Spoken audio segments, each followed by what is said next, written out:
ఇక కరూర్ తొక్కిసలాట ఘటనపై తమిళనాడులో పెద్ద ఎత్తున రాజకీయం నడుస్తోంది సార్. ఇది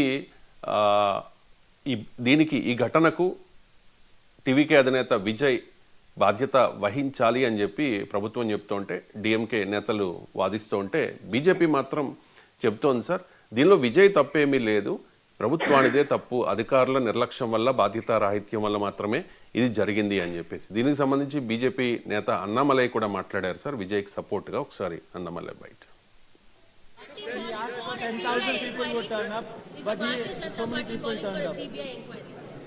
I will answer both the questions. Sir, you have to understand, Mr. Vijay can expect 10,000. 50,000 might come. It is not Vijay's fault. It is the state police and the intelligence to anticipate 5,000 have come, 10,000 have come, 20,000 have come, adequately deploy police force.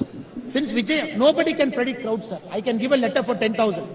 If you look at TVK's letter, I don't find fault with the letter. They said, we need permission from 3 p.m. to 10 p.m.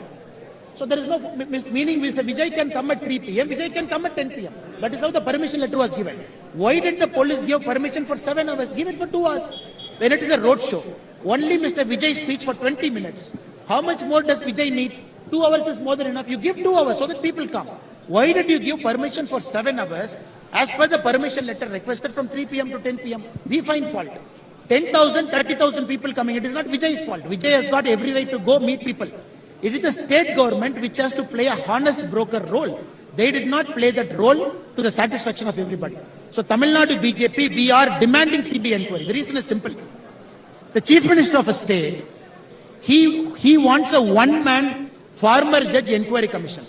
And he handpicks the judge also. How can it be a fair inquiry? You handpick a judge and then you say one-man inquiry commission. What report? Will the judge will honestly criticize state government? No. One-man commission inquiry handpicked by a chief minister in its history has criticized the state government. Sir, బహుశా ఈ ఘటన జరిగినప్పుడు మీరు ఫ్లైట్లో ఉండుంటారు, America ప్రయాణంలో ఉండుంటారు. కానీ ఇంత బిజీ షెడ్యూల్లో కూడా మీరు ఒక వీడియో పోస్ట్ చేశారు సార్ ఈ కరూర్ ఘటనకు సంబంధించి. ఆ వీడియో కూడా నేను చూశాను. సో ఏం చెప్తారు సార్? డిఎంకే చెప్తోంది ఇది విజయ్ తప్పు అని చెప్పి, బీజేపీ చెప్తోంది ఇది ప్రభుత్వం తప్పు అని చెప్పేసి. ఎవరు బాధ్యత వహించాలి సార్? 40 మంది చనిపోయారు. ఎవరిది సార్ బాధ్యత? మీరు అన్నట్లేనది 7:20కి విజయ్ వచ్చాడు. అదే దాదాపు ఆయన వచ్చాక ఆయన ఉపన్యాసం మొదలు పెట్టే టైంకు ఆయన చూడటానికి ముందుకు ఉరికి రావడం వల్ల ఈ ఘటన జరిగింది. ఆ టైంలో 7:20 జరిగింది, అంటే ఇండియన్ టైం 7:20. అందువల్ల నేను వాస్తవంగా అప్పుడు మీరు అన్నట్లు హైదరాబాద్ నుంచి డలాస్ వెళ్తూ విమానంలో ఉన్నాను. నేను డలాస్ దిగిన వెంటనే గంటన్నరలో మా బ్రదర్ ఇంటికి రావడంతోనే న్యూస్ చూసి ఈ సంఘటన జరిగింది అనడంతోనే వెంటనే మాట్లాడి ఇండియన్ టైం అరౌండ్ 2:40 పోస్ట్ చేశాను. చాలా మందికి ఆశ్చర్యం కూడా వేసింది. కింద కామెంట్ పెట్టారు, ఇంకా నిద్రపోలేదా సార్ అని. తెలిసిన వారికేమో అమెరికా చేరారా సార్ అన్నారు. సో అందువల్ల కొంత ఆలస్యం జరిగినా స్పందించాను, ఎందుకంటే seriousness of the event. So మనకి డిఎంకే విజయ్ని తప్పు పట్టింది అన్నారు. ఐ డోంట్ థింక్ డిఎంకే కూడా నేను పొలిటిసైజ్ చేసే ప్రయత్నం చేయలేదు. ఇక అన్నామలై విజయ్కి అనుకూలంగా ఎందుకు మాట్లాడుతున్నాడో నాకు అర్థం కాదు. అది కూడా ఒక రాజకీయ. వాస్తవంగా విజయ్ ఇది క్లియర్ యాంటీ బీజేపీ పర్సన్. ఇక జిఎస్టీ నుంచి మొదలుకొని చాలా సందర్భాల్లో రాజకీయాల్లో వస్తానని ప్రకటించక ముందు కూడా బీజేపీకి వ్యతిరేకంగా మాట్లాడాడు. సో అందువల్ల విజయ్ మొదటి నుంచి కూడా బీజేపీ వ్యతిరేక స్టాండ్లో ఉన్నాడు పాలిటిక్స్లో. అయినా బీజేపీ ఆయనకు మద్దతుగా విజయ్ తప్పు లేదు అని బీజేపీ సర్టిఫికేట్ ఇవ్వడమే నాకు ఆశ్చర్యంగా ఉంది. మరి ఎవరి తప్పు? నువ్వు తప్పు ప్రభుత్వాలదే ఉంటుందా? ఆర్గనైజర్లకు బాధ్యత ఉండదా? తప్పులు రెండు వైపులా జరిగినాయంటే అర్థం ఉంది. మొదలు ఆర్గనైజర్ది తప్పు. ఆర్గనైజర్ తప్పేంటి? సో ఆర్గనైజర్ తప్పేంటి అంటే ఆలస్యంగా రావడం కూడా. 3 గంటల నుంచి 10 గంటల వరకు పర్మిషన్ ఇవ్వడం వేరు, ఫలానా టైంకు ఆ టైంలో ఎప్పుడైనా రావచ్చు అంటే జరిగింది కూడా అదే కదా. మధ్యాహ్నం పెద్దగా క్రౌడ్స్ లేరు. అంటే యాక్చువల్గా అరౌండ్ 3 షెడ్యూల్ టైం ప్రకారం కనుక విజయ్ వచ్చి ఉంటే ఈ ఘటన జరిగేదే కాదు.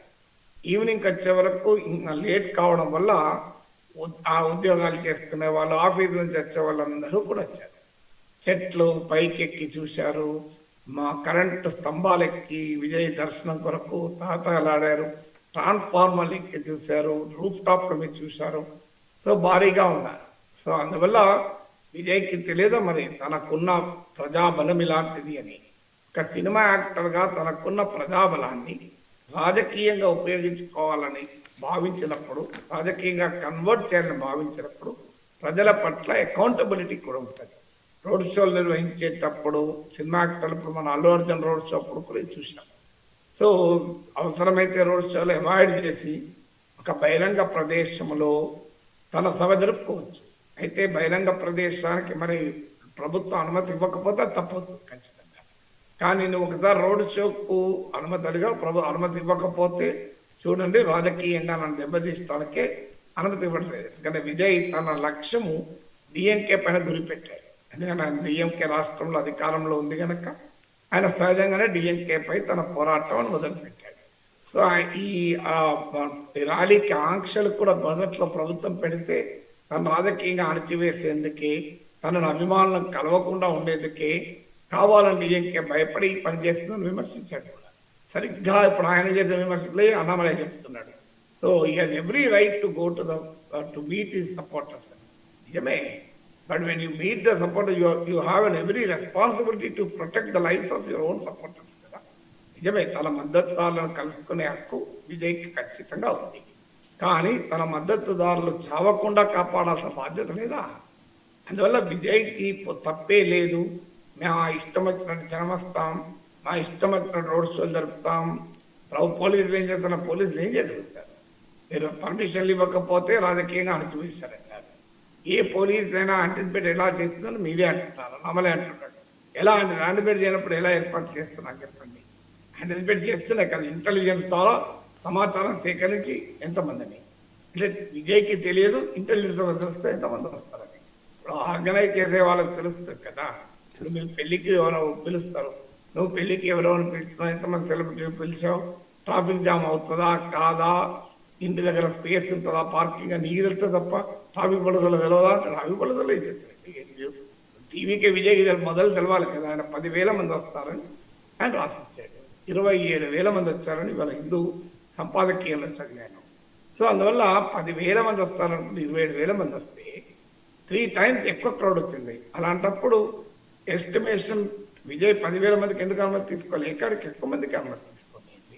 సో 20,000 వస్తారు, 30,000 వస్తారని తీసుకొని ఎక్కువ మంది పర్మిషన్ తక్కువ మంది వస్తే తప్పలేదు. కానీ నువ్వు 10,000 మంది తీసుకొని నాకు 30,000 మంది వస్తారు, నీకు తెలియదా, పోలీసులు తెలియదా, ఇంటెలిజెన్స్ తెలియదా అంటే ఇంటెలిజెన్స్ వాళ్ళు ఎలా ఖచ్చితంగా అంచనా వేయగలుగుతారు? ఎవరి తరమైన అవుతుందా? అందువల్ల విజయ్ది తప్పు లేదు అని బీజేపీ సర్టిఫికెట్ ఇవ్వడం ఆశ్చర్యంగా ఉంది. ఎందుకు ఉంది అంటే బీజేపీ వ్యతిరేక విజయ్. బట్ ఎందుకు అంటున్నాడంటే తన ప్రత్యర్థి అయిన డిఎంకేని విమర్శిస్తున్నాడు. సో రాజకీయంగా ప్రత్యర్థి మిత్రుడు కదా. సో డిఎంకేను వ్యతిరేకిస్తున్నాడు కనుక విజయ్ సపోర్టర్స్ ఏమైనా తమకు ఓటు వేస్తారేమో అని బీజేపీ అంచనా. గతంలో రజనీకాంత్తో కలిసి రాజకీయం చేయాలని చూశారు, రజనీకాంత్ పార్టీ పెట్టలేదు. ఇప్పుడు విజయ్తో కలిసి కూడా రాజకీయం చేయాలని బీజేపీ ఆలోచిస్తుంది.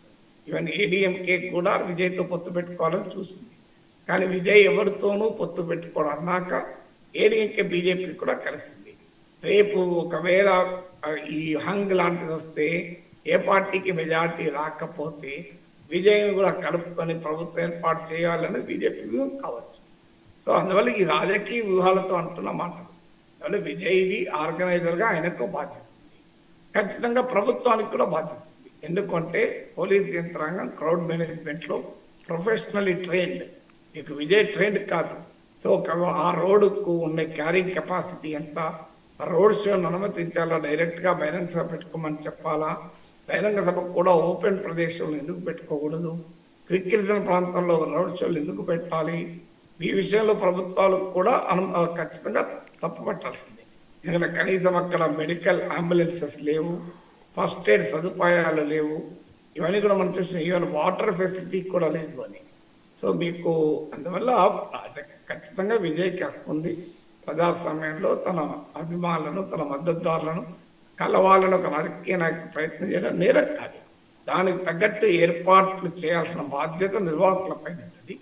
ఆ ఏర్పాట్లను పరిశీలించి ప్రజల ప్రాణాలకు రక్షణ కల్పించాల్సిన బాధ్యత ప్రభుత్వానికి. అందువల్ల ఇందులో ఎవరు ఒక్కరిని బ్లేమ్ చేయడం కరెక్ట్ కాదు. తప్పు ఇద్దరి వైపు నుంచి కూడా ఉంది కనుక ఇద్దరు కూడా ఇక ముందే ఇలాంటి జరగకుండా చూడాలి. అయితే ఎన్నికలున్నాయి నెక్స్ట్ తమిళనాడులో నెక్స్ట్ ఇయర్ కనుక ఆ ఎన్నికల్లో విజయ్ తనకు ప్రత్యర్థి గనక ఒకరు డిఎంకే కాస్త ఆచితూచి వివరిస్తుంది. ఎందుకంటే రేపు ఇది విజయ్ అభిమానులు ఓటర్లు కూడా తన వ్యతిరేకంగా ఉండపోకూడదు అని, మరో రేపు భవిష్యత్తులో అవసరం వస్తే విజయ్ ఉపయోగపడతాడేమో అని బీజేపీ కూడా డిఎంకే పై విజయ్ పోరాటం కనుక విజయ్కి క్లీన్ చిట్ ఇచ్చేటువంటి ప్రయత్నం చేస్తున్నారు. Right sir. ఇక ఫైనల్గా విదేశాల గురించి ఇంకెన్నాళ్ళు మాట్లాడుకుంటాం. న్యూయార్క్ను మరిపించి